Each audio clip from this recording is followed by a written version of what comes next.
Maya hadn't slept in 72 hours. Her dorm room reeked of stale coffee and cold instant noodles. Every time she blinked too long, the words in her textbook blurred, and the whisper in her brain told her one more chapter. One more page. It started last night.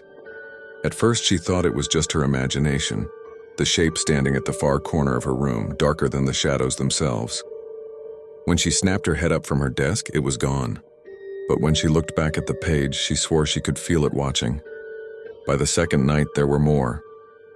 In the hallway, when she trudged to the bathroom, their outlines leaned against the walls, faceless and still, like smudges of ink on reality. Her classmates walked right through them, oblivious.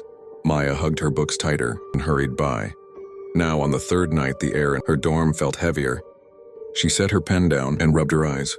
But when she looked at her reflection in the darkened window, one of them stood behind her shoulder.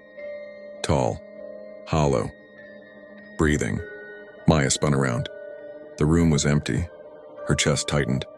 She told herself, it's the sleep deprivation. Just sleep.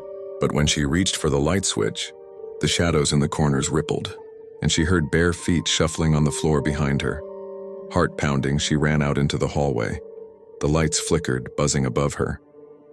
Every step she took, she heard another, closer, heavier. She turned. A dozen silhouettes stood at the far end of the corridor, still as stone. Leave me alone, she whispered, voice cracking. But the shadows didn't listen. They began to move, slow at first, then faster, their featureless heads tilting toward her. Maya backed away, pressing against her dorm door, fumbling for the handle, but it wouldn't turn. The last thing she felt was a cold hand curling over hers, dragging it away from the knob, pulling her gently, almost kindly into the dark, and then silence.